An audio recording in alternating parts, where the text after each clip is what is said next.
Hello! So ang topic natin ngayon is statics of rigid bodies, which is components of forces and resultant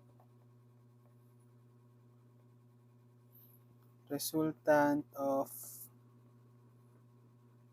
concurrent forces in space or 3D. So kung hindi pa napapanood yung previous tutorials natin on components of forces in 2D tsaka yung resultants of concurrent forces in 2D, ililink ko na lang sa description para ma-check nyo kasi yung mga natutunan din naman natin doon, i-apply natin dito. Pero, extend lang natin ngayon in 3D. Okay? So, discuss natin components of forces and resultant of concurrent forces in space or 3D. Diba kapag 2D, ano yung component ng forces natin? Meron tayong in 2D, so meron lang tayong X and Y component, vertical and horizontal component, right? So let's say meron tayong force dito, force F. So meron siyang X component tsaka Y component. So depende kung saang quadrant. So nasa quadrant 1. Pero pwede siya sa quadrant 2, quadrant 3, quadrant 4. Excuse me. Pero ngayon, in 3D or in space, extend lang natin. So, dadagdagan lang natin to ng isang axis. Diba? Usually, kapag 3D, X, Y, Z na tayo. So, itong ating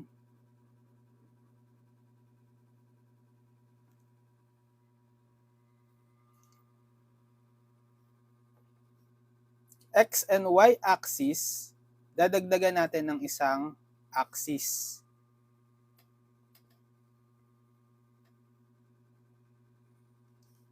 Lagyan natin ng Z-axis.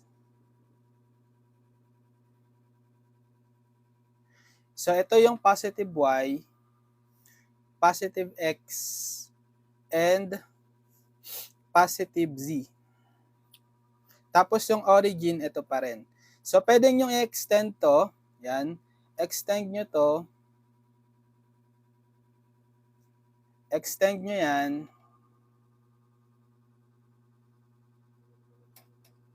Extend to. Magkakaroon tayo ng 8 octants. So, kung sa 2D, meron tayong 4 na quadrant. Quadrant 1, quadrant 2, quadrant 3, quadrant 4. In 3D, tatawagin na natin silang octants, 8.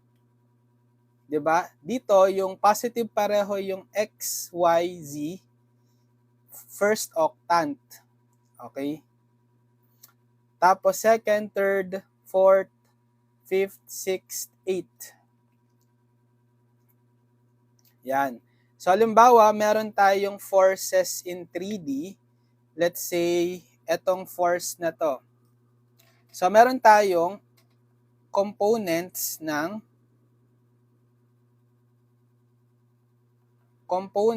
Fx, Fy, Fz. So halimbawa, meron tayong force na ganito. Ito si Fx, ito si Fz, and ito si Fy. Kukuhain nyo lang yung intersection nila.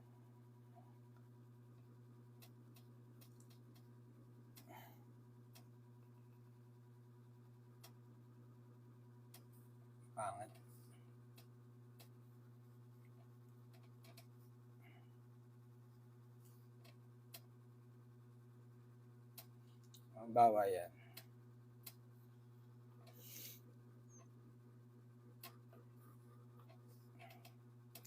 So yung force, let's say from the origin papunta dito,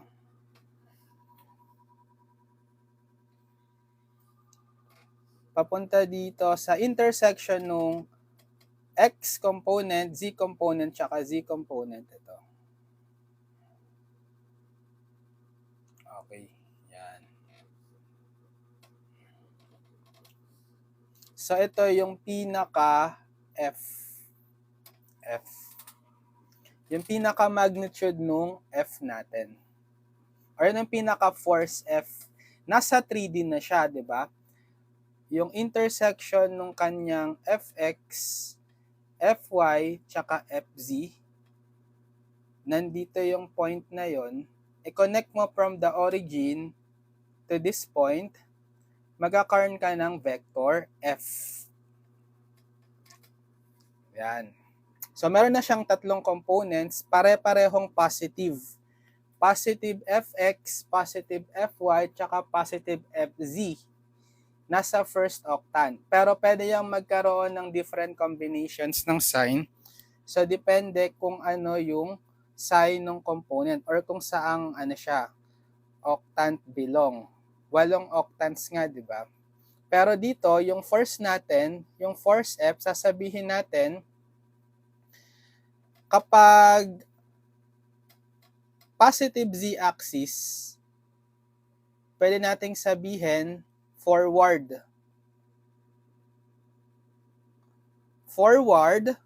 And then, follow lang natin kung paano tayo mag-define kapag x and y axis lang yung involved. Positive y tsaka positive x, edi up to the right.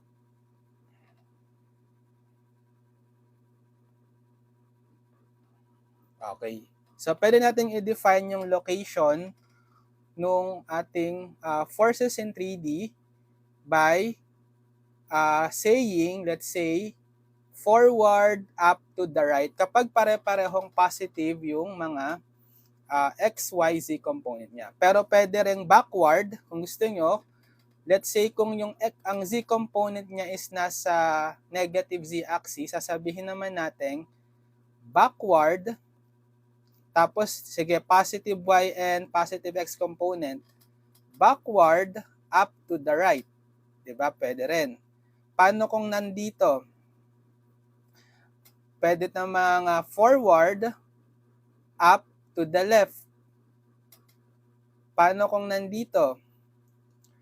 Forward, down to the right. Paano kung nandito? Backward, up to the left. Okay, nagets nyo ba? Basta depende kung ano yung sign nung kanyang mga x and y, xyz component. So, dinagdagan lang natin ng another description sa z-axis, sa z component, either forward siya kapag positive z or backward kapag negative z. So, paano natin hahanapin yung mga components ng forces? So, pwede nating extend yung relationship ng components, rectangular components ng forces, dun sa rectangular components nung distance d separating the 2 points. Kasi yung force natin ngayon sa 3D, pwede nating ma-represent using 2 points in space acting along the line of action ng forces. So halimbawa, meron tayo ditong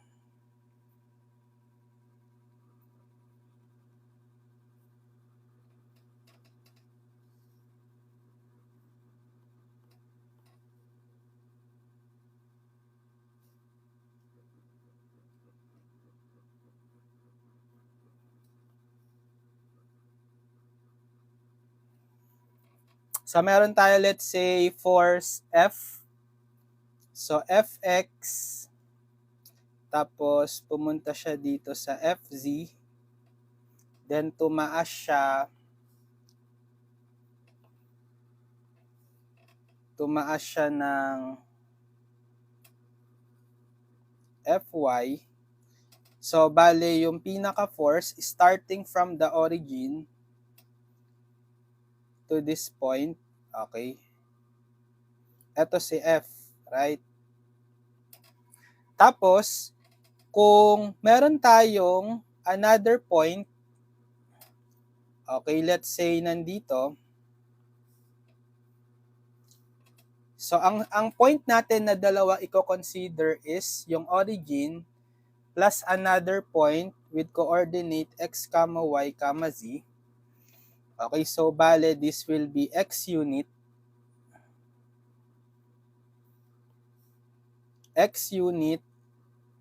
z unit, and y unit.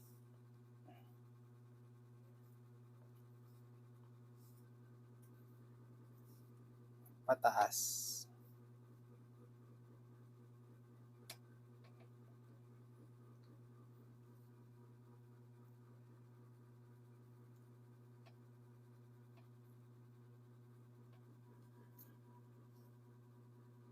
So this is the positive y, positive x, positive z.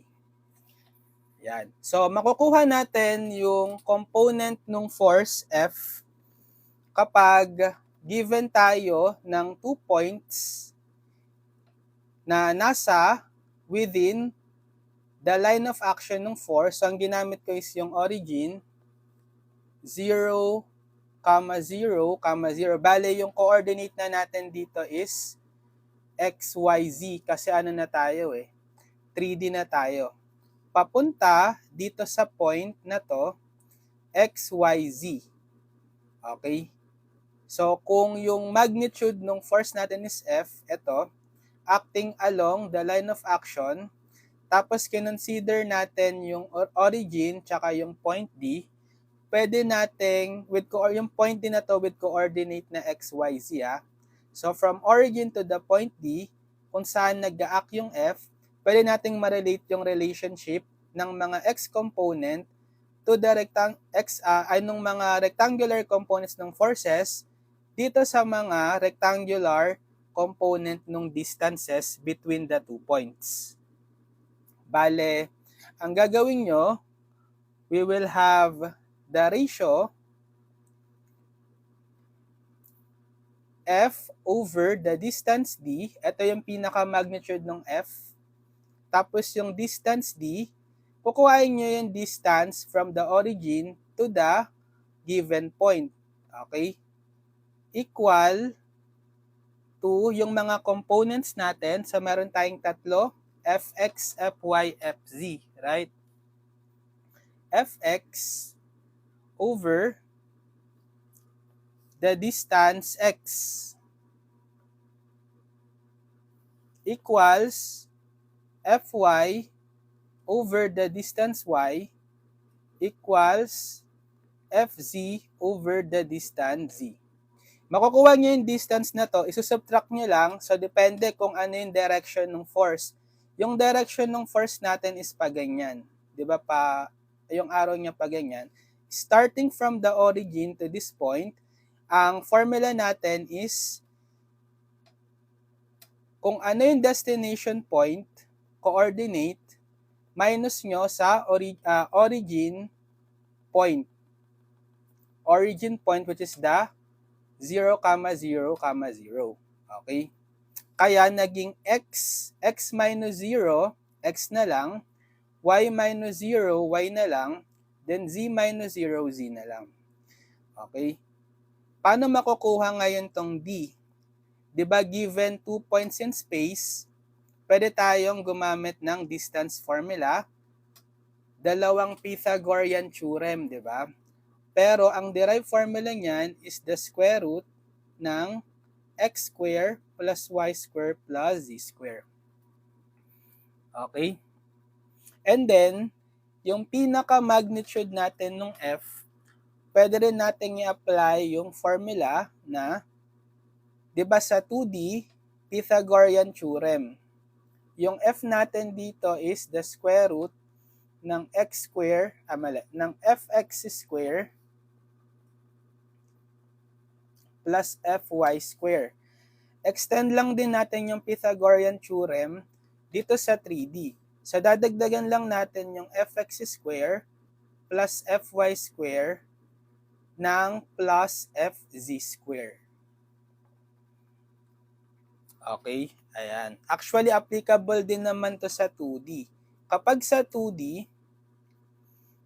f over d is equal sa ano nga lang, dalawa nga lang components. Fx over x equals fy over y. Yung sa force triangle or sa slope, pwede nyong i-apply, right? Okay, so yan yung pinaka gagamitin nating formula to find the component ng forces in 3D. Ano pa? Pwede rin nating ma-define yung component ng forces in terms of direction cosines or direction angle. So with respect tayo sa mga coordinate axes. Okay, halimbawa,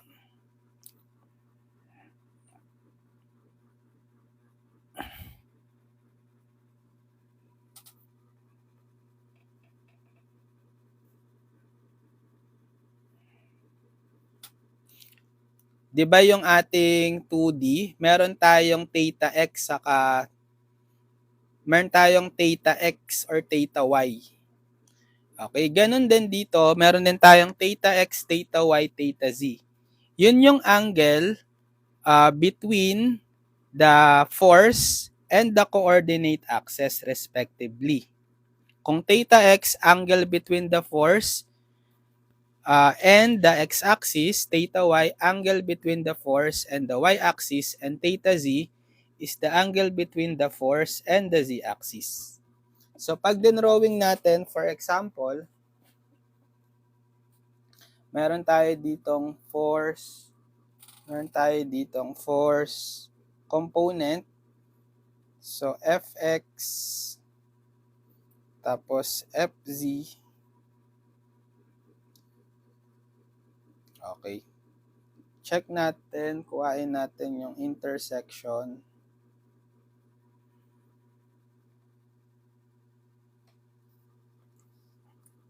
Tapos ito yung y component.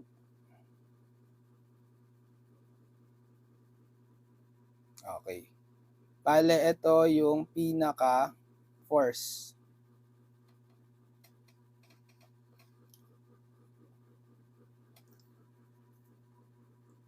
So ito si Fy.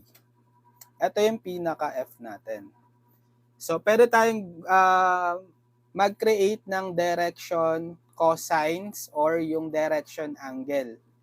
Ito yung positive y-axis, positive x-axis, positive z-axis. So kung theta x, yung angle between the force F and the x-axis. So let's say ito, theta x. Kapag theta y, yung angle between the force F and the y-axis. Let's say ito yun, di ba? Theta y. Tapos yung angle between the the angle between the force F and the z-axis, ito yon. Or tatawagin natin theta z. Yan.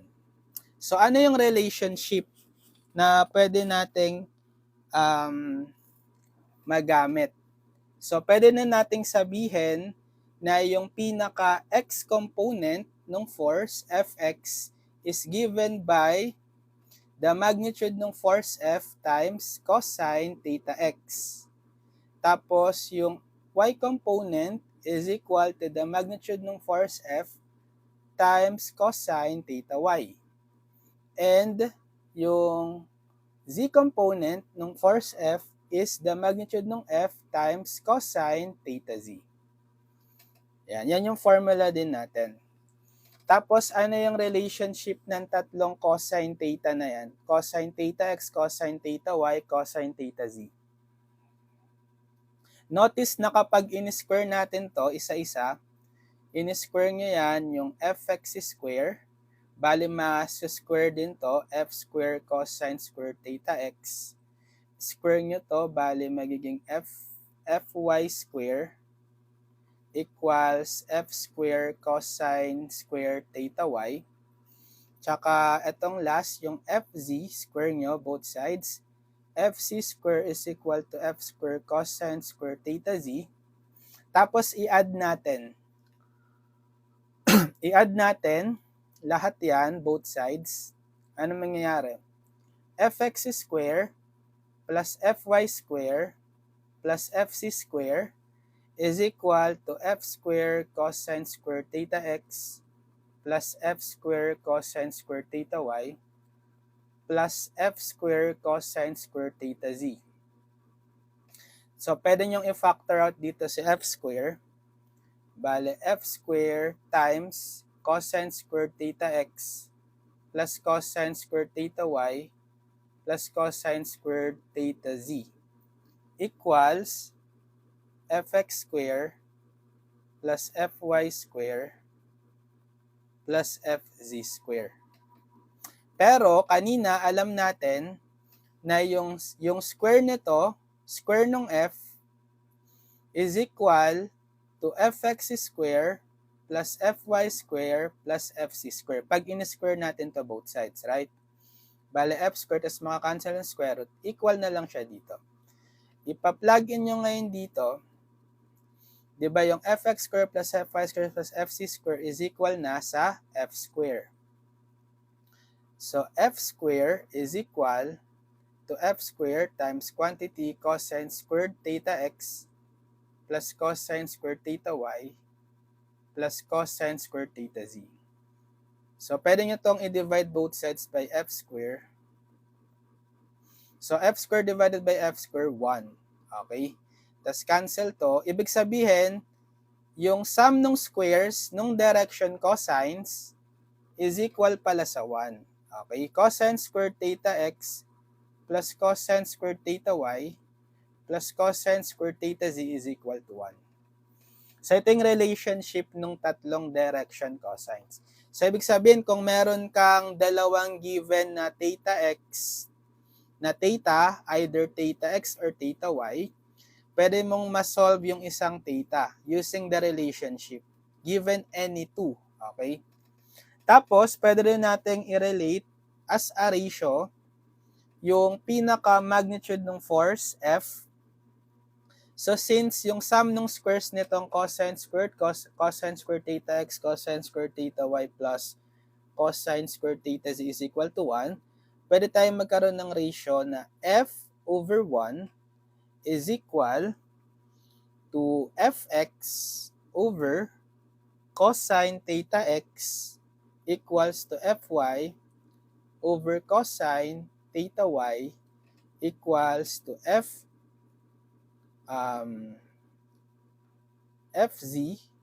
over cosine theta z.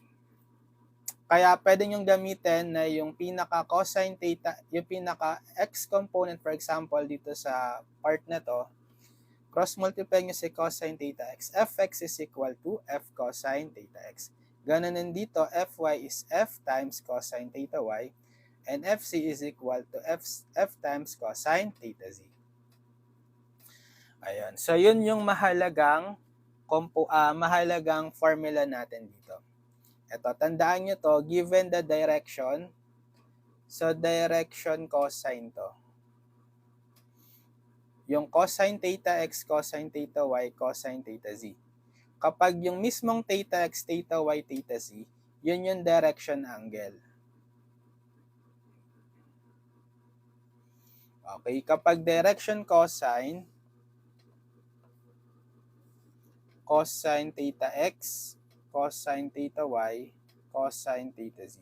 Kapag direction angle, yung mismong theta lang, theta x, theta y, theta z. Yung subscript, it denotes kung saang angle in between yung theta, kapag theta x between the x-axis and the force, and so on.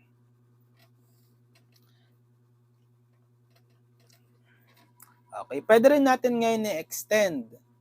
Okay, i-extend yung resultant of concurrent force systems in 2D sa 3D.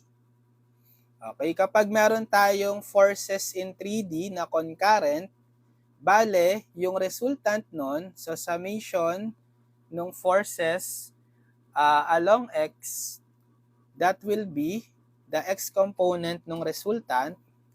Okay, resultant of concurrent forces in space.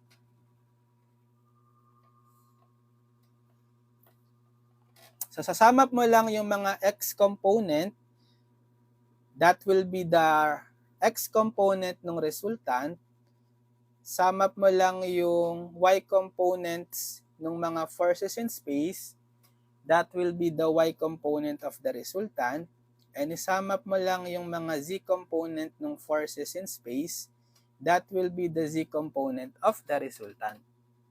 Okay, and then, gagawin mo, para makuha yung pinaka-magnitude R, Pythagorean theorem.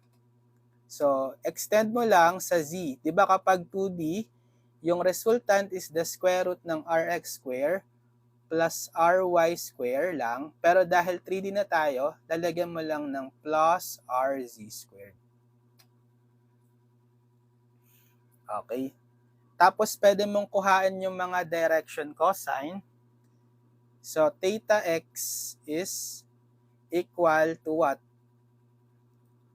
R cosine ng, kasi diba yung formula natin is ito, theta x, fx is f cosine theta. Bale, rx over r, right? Theta y, r cosine ng ry over r. Okay, tapos yung theta z, r cosine ng rz over r. Pero i-disregard nyo na dito yung mga sign. O lagyan natin ng absolute value na lang.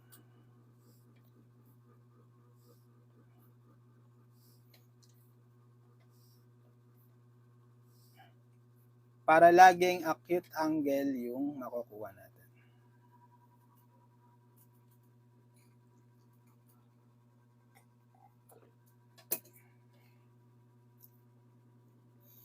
Okay, sige. Ito yung mga concepts natin for components of forces and resultant of concurrent forces in space or 3D. Sige, para ma-illustrate natin kung paano ito gamitin, mag-solve tayo ng examples. So, sample problem tayo.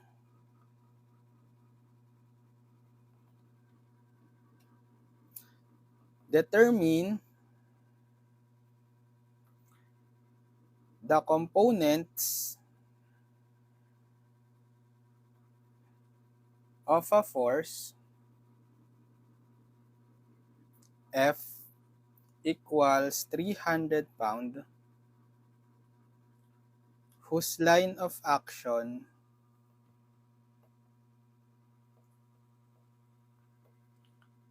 is directed from point A, negative 2, 1, 3, towards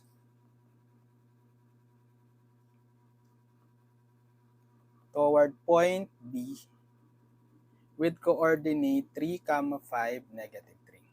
Okay.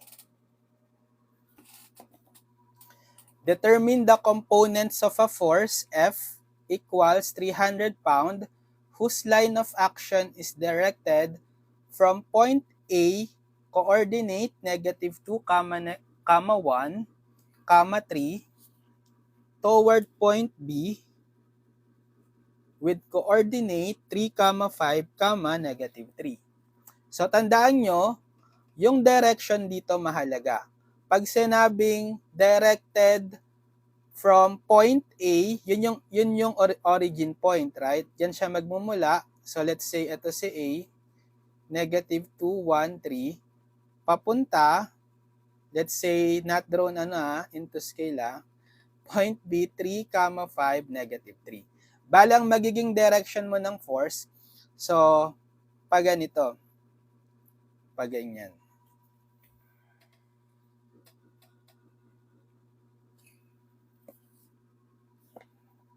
Okay, pag ganyan kasi from point A to B.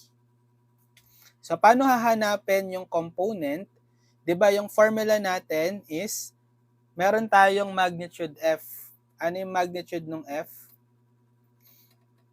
300 pound. 300 pound. So ang formula natin, 'di ba, F over D is equal to Fx over X equal to Fy over Y equals to Fz over Z. Yung X, yan yung distance, sige, yung distance ng, yung difference nung X component. So, dapat, yung destination, ito yung X sub 2, X sub 2, Y sub 2, Z sub 2. Tapos yung A, yung origin, ito dapat si X sub 1, Y sub 1, Z sub 1. So, ang gagawin yung formula for the X is X sub 2 minus X sub 1.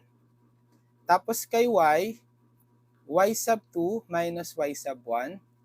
And then the Z, Z sub 2 minus Z sub 1. So, kung ano yung destination point, yan dapat yung mauuna, minuend, minus yung origin point, that's the subtrahend. So, bale, substitute natin, x2 is 3, minus x1 is negative 2, so bale, 5. Tapos si y, y2 is 5, minus y1 is 1, 5 minus 1, 4. Tapos kay z, z2 is negative 3, minus z1 is 3, negative 6.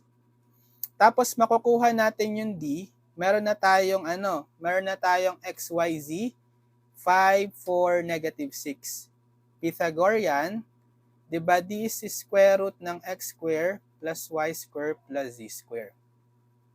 So square root ng si x, 5 square, plus y, 4 square, plus z, negative 6 squared. Okay, so ilan yan? Gamit na lang kayo ng calculator. Square root ng 5 square plus 4 square plus negative 6 square. Square root ng 66 or approximately 8.12. Mali. 6 pala. 6 pala, bakit 5 in-input ko? Mali. Square root ng 77, 8.77. Okay? 8.77 or 77, sige, 3 decimal place, 775.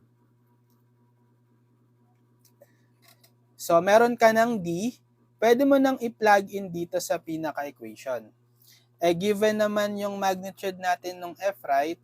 Ano yung magnitude ng F? 300. 300 pound.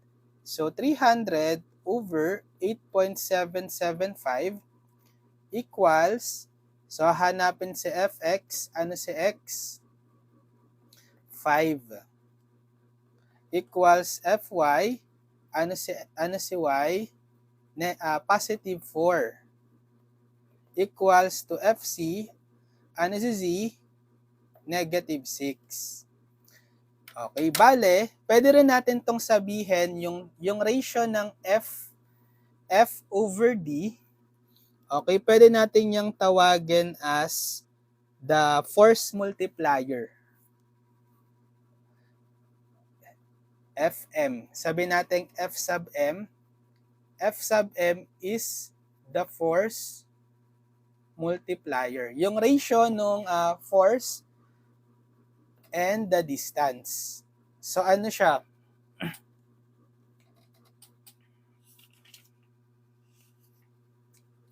Kung kukuhain natin 300 over 8.775. Approximately 34.188. So 34.188 is equal dito.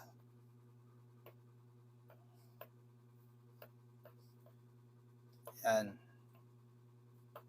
Or alisin ko na to.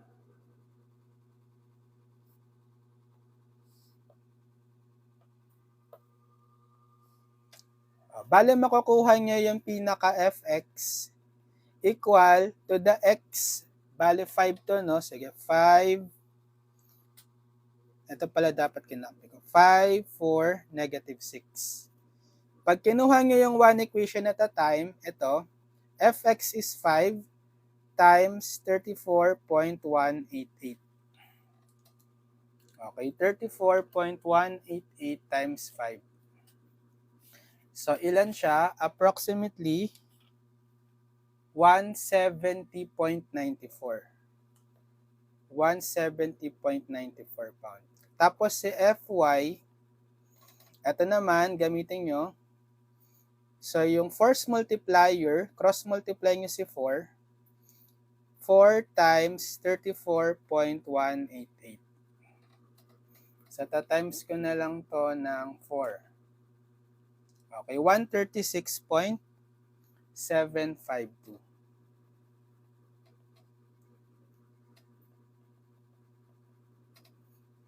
Tapos, yung Fz, ito naman,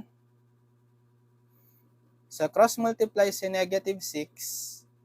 So, negative 6 times 34.188.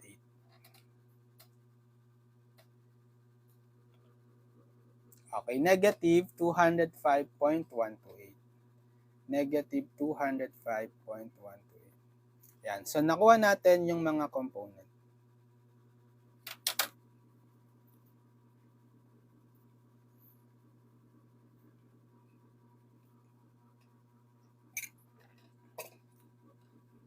Okay, next. Next problem tayo.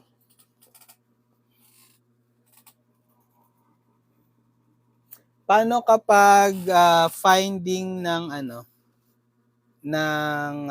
resultant? Sige, problem number 2. Determine the resultant of the system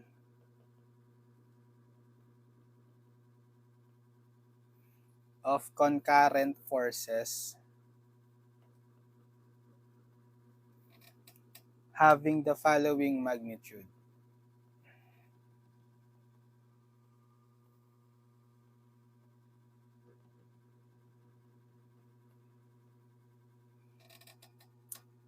Magnitudes and passing through the origin.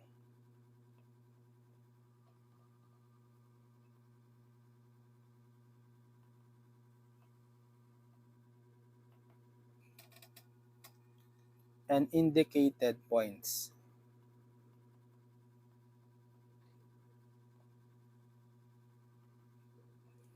So P is 280 pounds, positive 12, positive 6, negative 4. T is 520,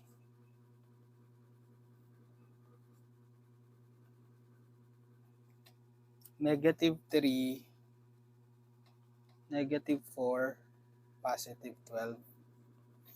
Tsaka F is 270 pound, positive 6, negative 3, negative 6. Yan.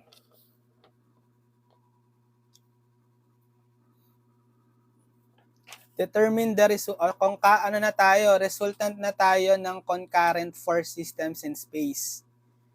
Determine the resultant of the system of concurrent forces having the following magnitudes and passing through the origin and indicated points. So pag dinrawing natin yan,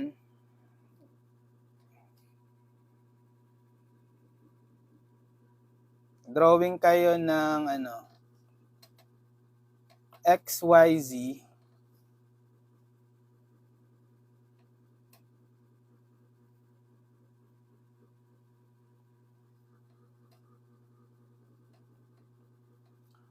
positive positive Y, positive X, positive Z. So sabi, magpa-pass through sa origin. Yung isang point agad is the origin. Tapos, patungo doon sa indicated points. Halimbawa, dito kay P, 280 pound magnitude, tapos papunta from the origin sa 12, 6, negative 4. Okay, so let's say, dito si 12, positive, positive 12. Diba ito si X, Y, Z. So, right, let's say ito si 12, tapos Y, or simulan natin kay kay negative 4. Okay, kapag negative 4, nasa backward, right? Let's say nandito. Ito si 12. Ito si negative 4. And then, positive 6. So, tataas tayo. Let's say 6. Okay. 6. Yan. Ko-connect mo ngayon from the origin to that point. Okay. Yan yung, tapos ito yung pinaka-force natin with magnitude force P 280 pound. Next. So lahat sila magpa-pass through sa origin kasi concurrent. Yun yung common point nila. Next, drawing naman natin si T. So si T, negative 3. Okay, so pag negative, nandito tayo. Kunyari nandito. Negative 3 si X. Tapos si 12. Forward, right? Let's say nandito. So this is negative 3. Positive 12. Tapos, negative 4. Ito si positive Y eh. E di yung baba niya yung negative. Okay, baba tayo, let's say 4.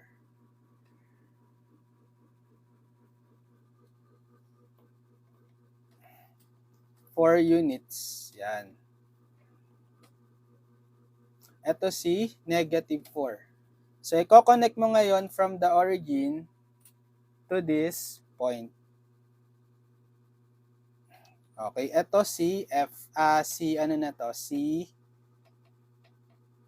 T.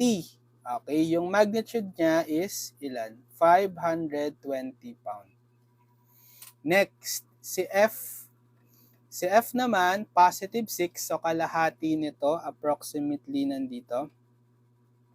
Positive 6, tapos negative 6. Okay, pareho. Hindi, negative 6. So backward. Mas malayo lang ng onte dito. Yan. Kasi ito yung negative 4. negative 6, ito positive 6, tapos pababa.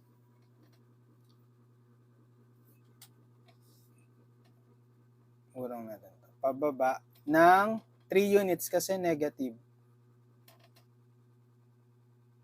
Okay, let's say 9 dyan. Negative 3. Tapos connect mo from the origin, yan. Yan. In-illustrate ko lang ha. Yan. Ito ngayon si F with magnitude 270 pound. Ayan. So concurrent sila kasi they meet at the origin. Hanapin ngayon natin yung resultant.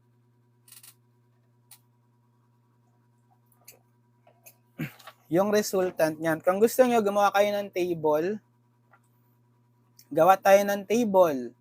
So, lagay kayo ng force.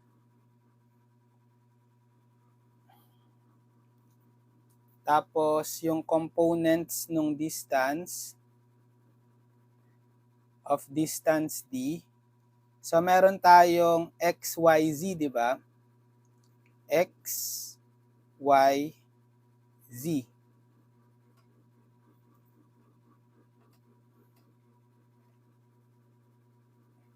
Tapos, lagay natin yung pinaka-value ng D. Tsaka yung force multiplier, Fm. Then, yung pinaka-component, force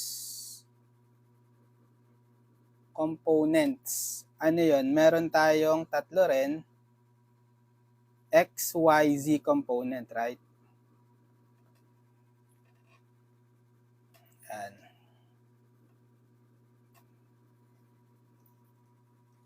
So, isa-sum up kasi natin. So, simulan natin kay force P. Yung force P natin, ang magnitude is 280. So, pound yung unit niyan, pound.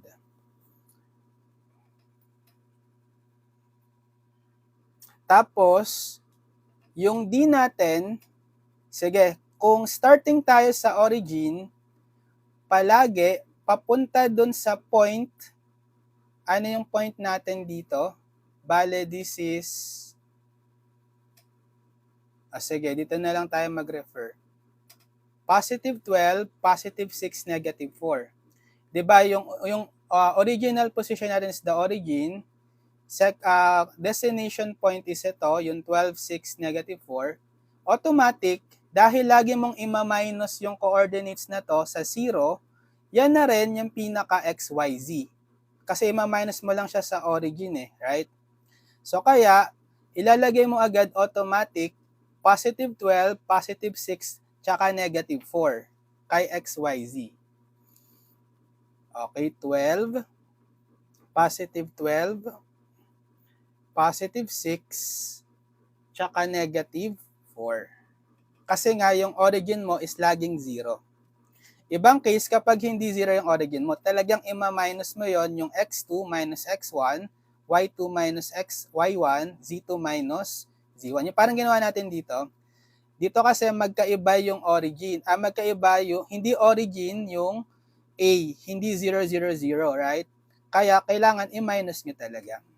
Pero ang case natin ngayon, starting sa origins, automatic, yung difference ng XYZ is yung coordinate na lang agad neto nung P, di ba? Tapos hanapin mo yung D. Yung D niyan is what?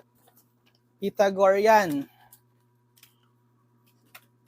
Pythagorean, D, di ba, is square root ng x square plus y square plus z square. Sige, pakita na lang natin dito. Ito, square root ng 12 square plus 6 square plus negative 4 square. Okay, sakto 14. Ang unit nito is, let's say, feet. Okay, paano kukuhain yung force multiplier? Diba, yung force multiplier is the magnitude ng force divided by the distance, D. So, yung magnitude is 280.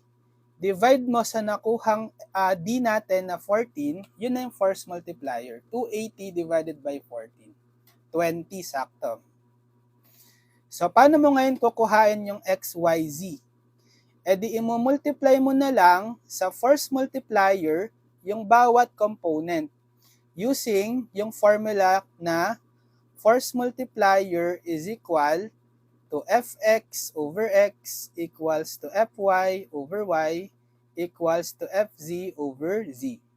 Yung kanina, yung ginawa natin dito. So, bale, fx, para makuha nga yung bawat component, multiply nyo lang yung coordinate sa force multiplier. So, bale kay x component, 20 times 12. 20 times 12, 240. Dito kay y, 6 times 20, positive 120. So, positive 240 to, positive 120. Then, kay z component, 20 times negative 4, negative 18. Next, tapos na tayo kay p, kay ano naman, kay t. Sige, kay t tayo, magnitude ni t is 520.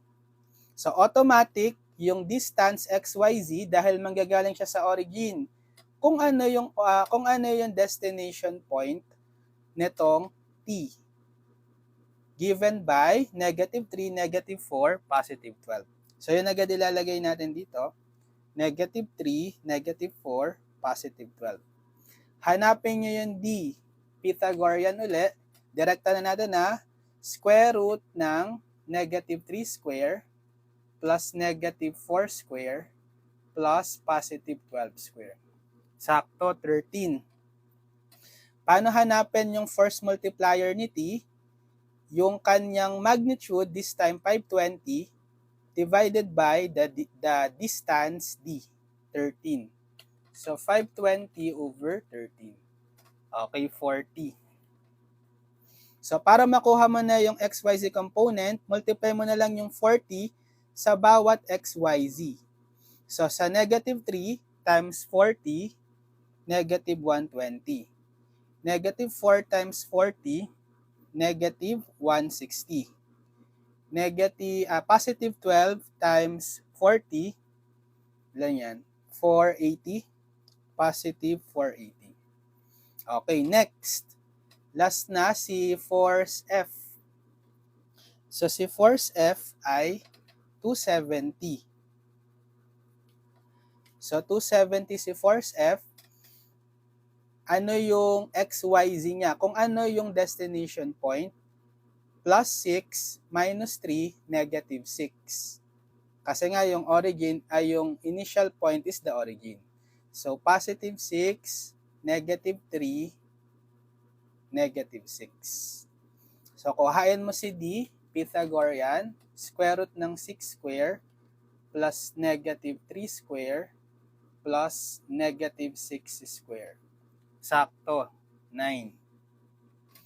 Force multiplier, divide mo yung F by the distance D na 9. So, 270 over 9, sakto to, 30. So, para makuha yung XYZ component, multiply mo na lang itong force multiplier sa bawat XYZ. So, kay X, 6 times 30, 180, positive. Tapos dito kay Y component, negative 3 times 30, okay, negative 90. Tapos kay Z component, negative 6 times 30, negative 180. So, di ba ang gagawin natin, yung formula sa sa resultant ng concurrent force, pagkakuha nyo nung mga XYZ component, anong gagawin? Ito, isa-summation nyo. Summation ng XYZ. Diba? Nakatabulate na tayo.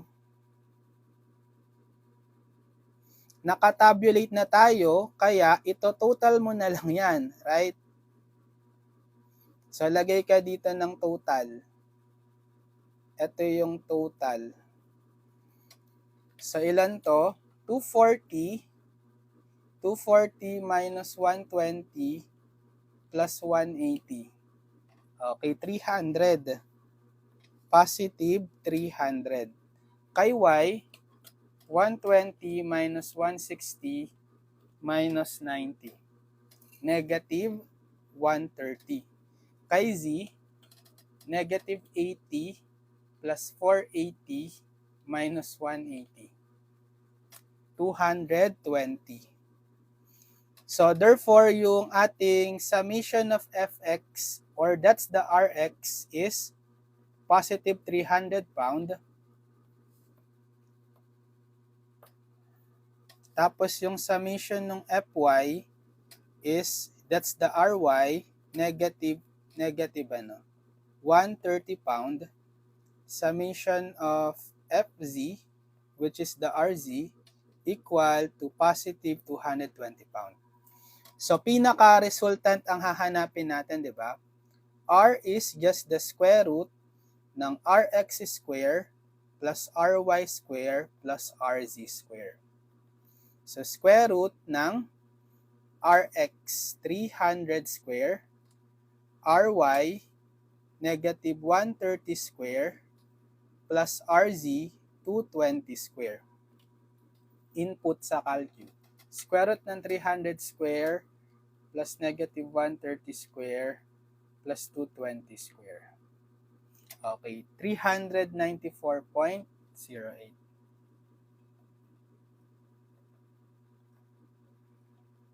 So, ano yung sense ng ating paano natin i-describe?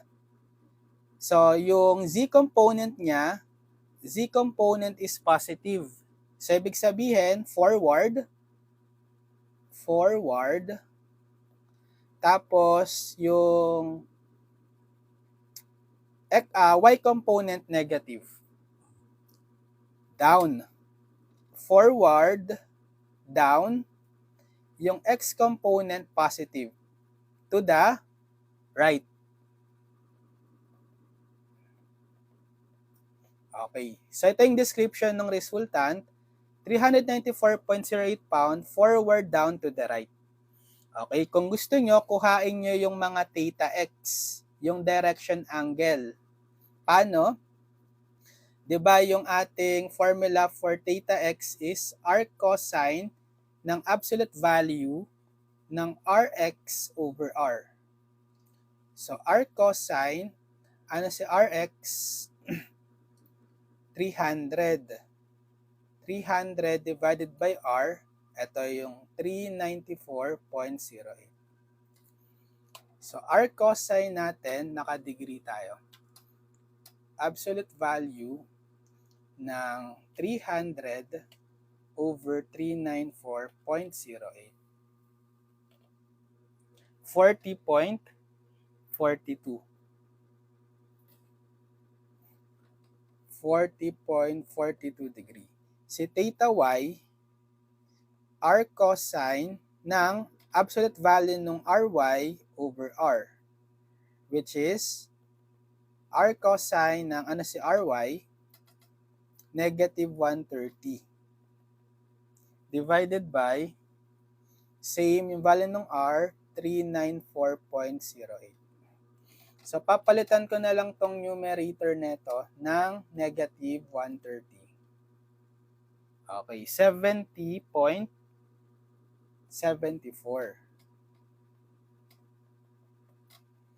Last, si theta z, r cosine ng absolute value ng rz over r.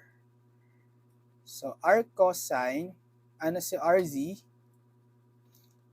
Positive 220. Divided by, same value ng R, 394.08. So, papalitan ko na lang tong numerator ng 220. Okay, 56.06.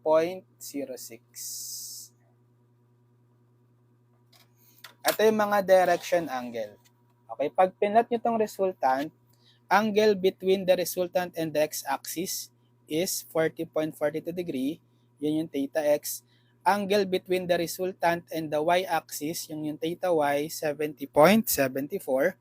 Angle between the resultant and the z-axis, theta z, 56.06 degree.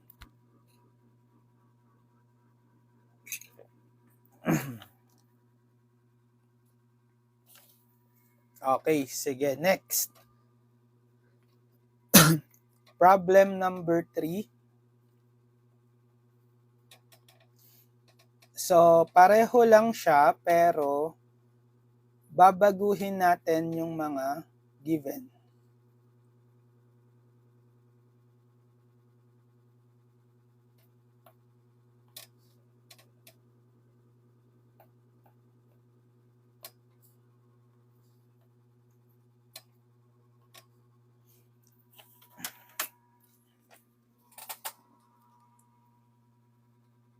So, si P ay 140 pound, positive 3, negative 6, positive 2.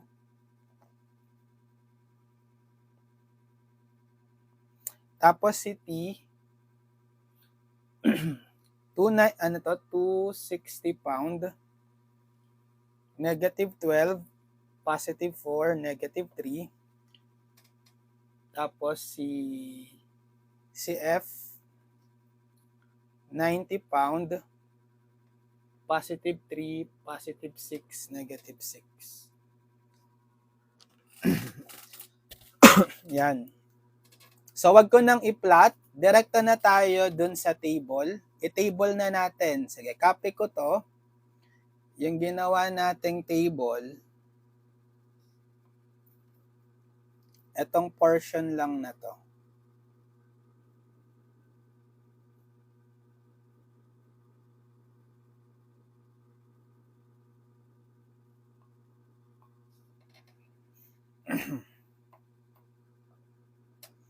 Yan. So, simulan natin kay P. P is 140 pound. Or wag na natin lagyan ng unit, naka-indicate na sa column. 140. So again, dahil nga ang pinaka-initial point is the origin, patungo dun sa given point, kung ano yung coordinate nung destination point, yun agad yung distance, yung XYZ, right? So lagay na agad natin, positive 3, negative 6, positive 2. Tapos, kuhain natin yung D. Yung D is the square root ng x square plus y square plus z square. Sa square root, direct na natin na yung xyz. 3 square plus negative 6 square plus 2 square. 7. Paano kuhain yung first multiplier? F divided by D. Yung magnitude ng F, siya yung P natin, 140. 140 divided by 7, yun D. Sakto, 20. So, para makuha yung XYZ component, i-multiply mo na lang yan. Isa-isa. Correspondingly. So, 3 times 20, positive 60.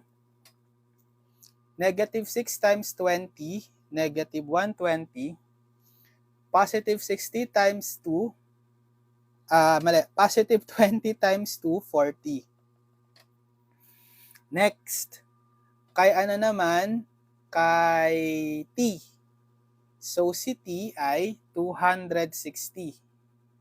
So, again, automatic yung XYZ distance is yung coordinate ni T. Negative 12, positive 4, tsaka negative 3. Hanapin yung D ni T. So, Pythagorean, square root ng negative 12 square plus 4 square plus negative 3 square. Positive 13. Force multiplier, magnitude 260 divided by distance D, 13. 260 divided by 13, 20. So, para makuha yung XYZ component ni T, i-multiply na lang natin yung FM sa XYZ. Isa-isa. So, dito kay X component, negative 12 times 20. Negative 240. Dito kay Y, positive 4 times 20. Positive 80. 20 times negative 3. Negative 60. Last, yung kay force F, 90 pound. Okay. So, automatic yung XYZ is yung coordinate given kay F. Positive 3, 6, negative 6. Positive 3, positive 6, negative 6. Kuhain nyo yung D, Pythagorean nyo yan. Square root ng 3 square plus 6 square plus negative 6 square. 9. Okay, first multiplier niya, magnitude 90 divided by distance, D. So, 90 over 9. 10. So, para makuha yung XYZ component, multiply nyo na lang tong FM sa XYZ, isa-isa. So, kay X, positive 3 times 10. Positive 30. Kay Y, positive 6 times 10. Positive 60. Kay Z, negative 6 times 10. Negative 60. Yan. So, i-total natin.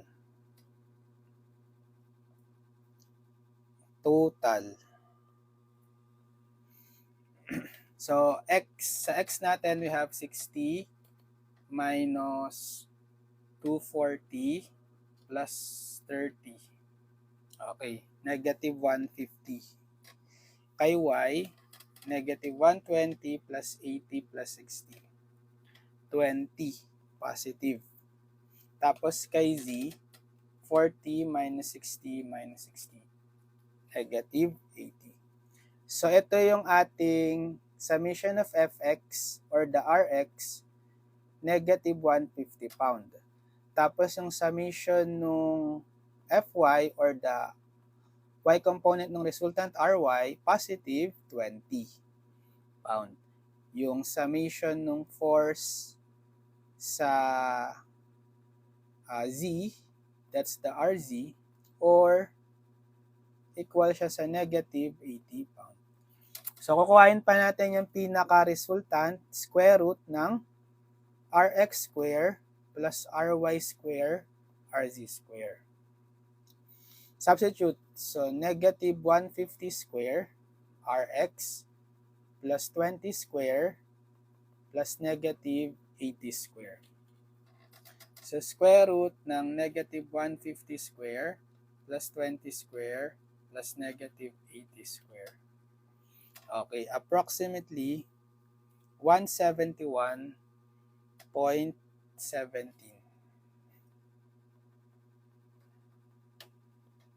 So, ano yung sense ng ating resultant? Check nyo yung mga sign. Sa summation ng FC, negative. Sabihin, backward naman siya. Backward sa Y, positive. So, up. Sa X-axis, negative. To the left. Okay, to the left. So, 171.17 pound, backward up to the left. So, kukuhain natin yung direction angle. So, theta x is r cosine ng Rx over R, which is, substitute, si Rx ay negative 150 divided by R, 171.17.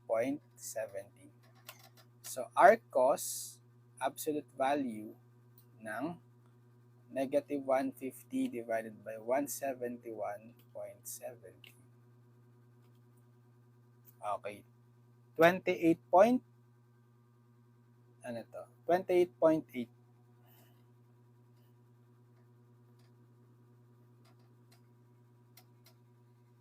Tapos, si theta y, r cosine ng ry over r.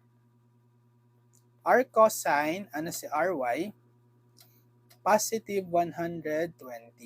Positive 20 lang. Divided by yung same value ng R, 171.70. So, papalitan ko na lang tong numerator nito. So, 20. Yan. Magiging 83.29. 83.29 degree. Last, kay theta z is arc cosine ng RZ over R. So, arc cosine, ano si RZ? Negative 80. Divided by yung R same, 171.70. So, papalitan ko na lang tong numerator ng negative 80. 62.14.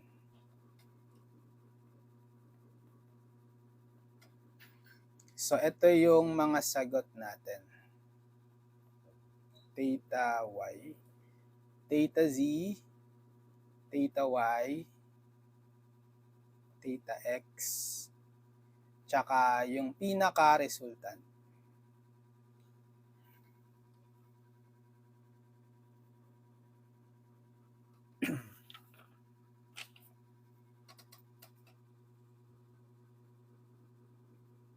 Okay, problem number, number 3. 3 pa lang. 1, 2, 3.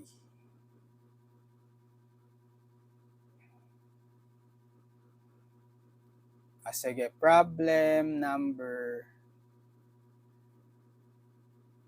4. For problem number 4,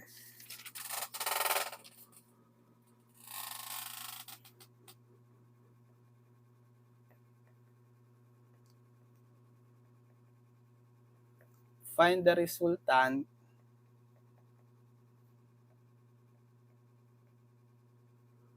of the concurrent force system shown below, which consists of the forces T, 300 pound, P, 200 pound, and F, 500 pound, directed from D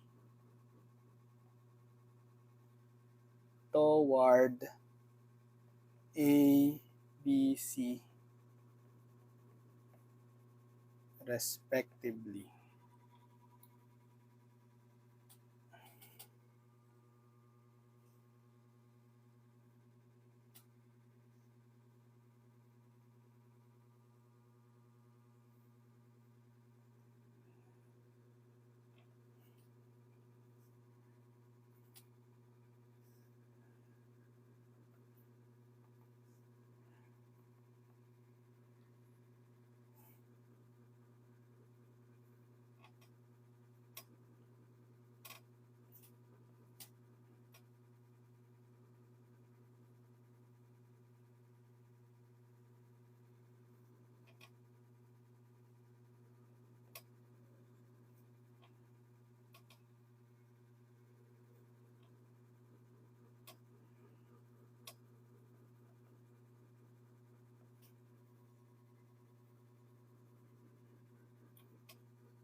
Yan. Find the resultant of the concurrent force system shown below, which consists of the forces T 300 pound, P 200 pound, and F 500 pound directed from D toward A, B, C respectively. So, manggagaling daw kay point D papunta sa A, B, C. Ito si point D, ito si point A, ito si point B, ito si point C. Bale, respectively, yung T dapat pair siya kay point D to A. Diba? So, ito si T. So, from point D to A, dapat yung direction ng force pa ganito. Tapos, respectively, kay P, 200, manggagaling from D to B. Ito, D to B. Okay, so pag ganito yung direction, P. Tapos, yung last, respectively, F, manggagaling from D to C. D to C, F. So, ang direction din ng force is pa ganyan. So, concurrent sila kasi nag-meet sila dito sa point D. Okay? So, para di kayo malito, identify nyo muna yung coordinates. So, dito kay point D, ano yung coordinate ni point D? So, sa X, meron siyang 5 feet. So, ang coordinate is X, Y, Z. So, yung X coordinate niya is 5. Y coordinate, eto, 10. Nakatapat siya dito kay 10. 10. Wala siyang Z coordinate, di ba? Nasa ano siya, XY plane, 0. Si A kaya, ano siya? Quadrantal. Nandito lang siya sa x-axis. So, anong coordinate ni A? Bale, 5 plus 5, 10. 10. Then, wala nga siyang y tsaka z coordinate. Nasa ano siya x-axis The 0, 0. Right? So, 10, 0, 0. Si point B naman, si point B, quadrantal din.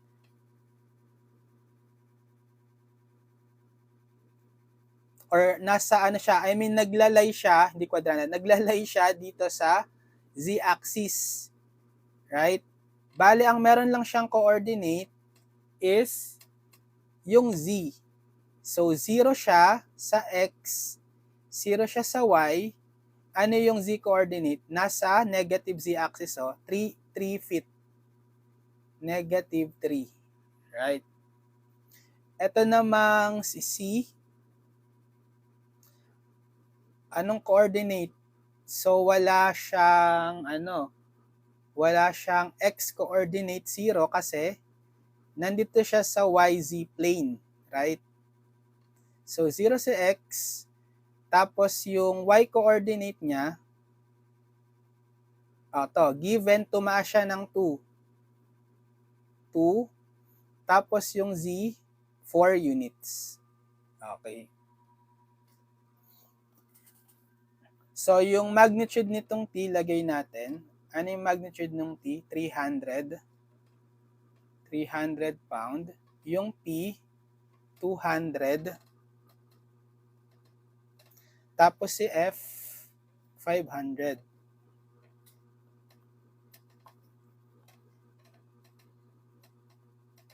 Okay, so gawin natin yung ginawa natin. Yung ginawa natin kanina, nag-table tayo. Kasi concurrent rin, di ba? Concurrent force systems din naman yan. Copy lang natin tong part na to.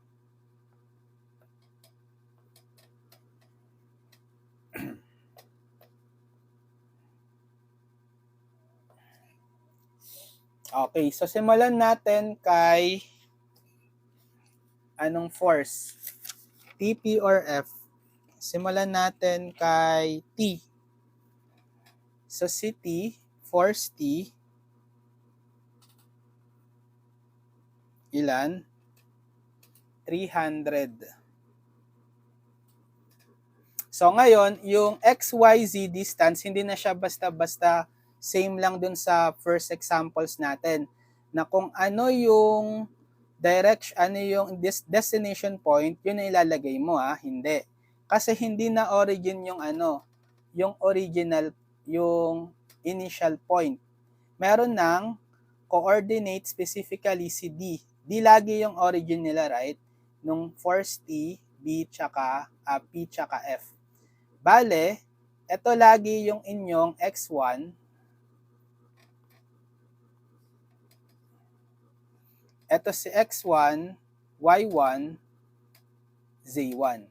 Kung i-consider muna natin si T, si force T, bale ito si x2, yung coordinate ni A, x2, y2, z2. Formula ng x, x2 minus x1. Diba? Bale, 10 minus 5, 5. Okay. Kay y component, y2 minus y1, so 0 minus 10, negative 10. Kay z, we have z2 minus z1, 0 minus 0, 0. Okay. So ito yung xyz ni T. Hanapin natin si D. So square root, Pythagorean ulit. Square root ng x square plus y square plus z square. So direkta ko na square root ng 5 square plus negative 10 square plus 0 square. Okay, 5 square root of 5 or 11.18. 11.18. So paano makukuha si first multiplier? Fm is F over D. So yung F, siya yung magnitude ni T, 300, divided by D, 11.18. Yung nakuha natin. Okay, 26 point ilan? 8. 26.8.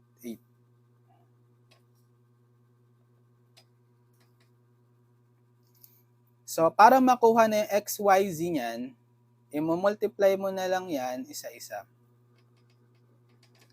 So, 26.8 sa X times 5, 134. Positive, no? 134. Tapos kay Y, 26.8 times negative 10. Negative 268. Tapos kay Z 0, kasi 0 times 26.8, 0. Okay, next. Kay force ano naman tayo? P. Force P. Si P ay ang magnitude 200. Okay. Kuha natin yung XYZ ni P. So, lagi, ang initial point is yung D, X1, Y1, Z1. Ngayon, kung kay P na tayo, yung destination point niya si B. So, ito si X2, Y2, Z2. Yung 0, 0, negative 3. For X, subtract X2 minus X1, 0 minus 5. Negative 5. Okay. Tapos, kay Y2, kay Y, bale, Y2 minus Y1, 0 minus 10. Negative 10. Tapos, kay Z, Z2 minus 0, Z2 minus Z1, bale, negative 3 minus 0, negative 3. Okay. Yan. So, kaya natin yung D niya, square root ng, okay, x square plus 5 plus C square. So, negative 5 negative 5 square plus negative 10 square plus negative 3 square.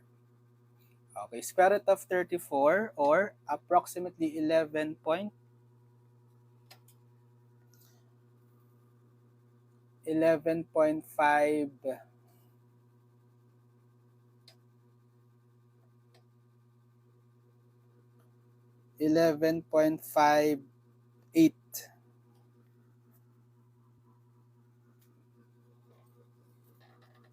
11.58.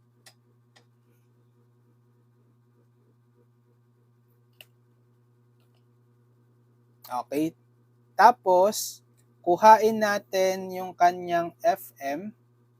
Bale, the magnitude 200 nung force, si P, divided by yung D, 11.58. Okay. 17.3.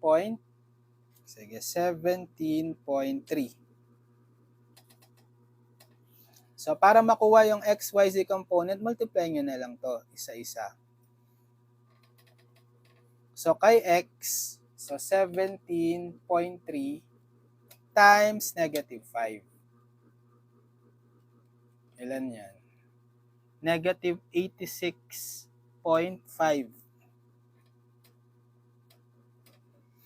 Kay 10, multiply negative 10. Okay, negative 173. Kay 3, multiply, puro negative pala siya, no? Okay, negative 51.9.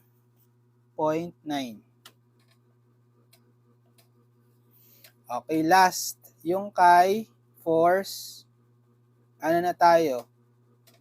Force F yung last, 500 pound.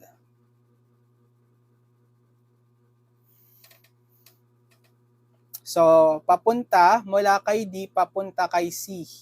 So, ito si X2, Y2,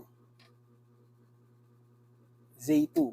Again, initial point palagi si D, X1, Y1, Z1. Sa X, X2 minus X1, 0 minus 5, negative 5.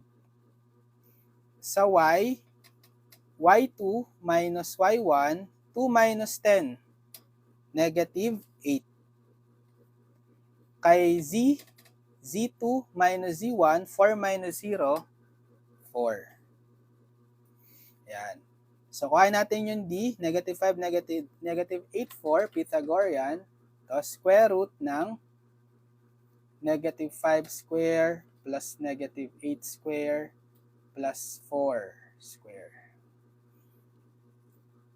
10.25. So, kuhain natin yung FM niya. Bale, yung magnitude F, 500, divided by yung nakuhang D, 10.25. Okay. 48.8.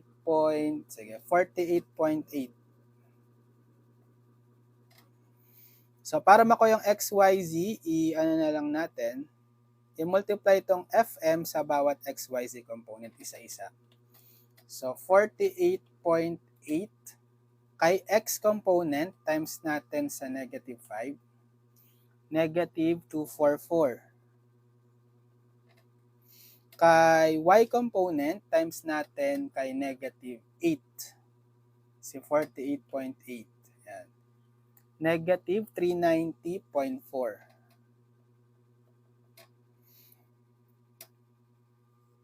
Tapos, last kay Z, multiply kay 4, yung 48.8.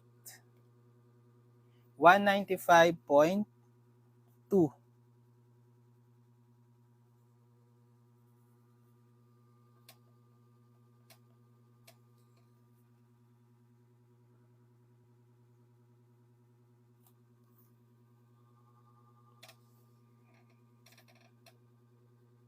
Sa-sum up na natin. Delete ko na yan. Sum up.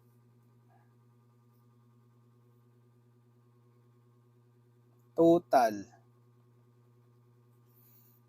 Okay.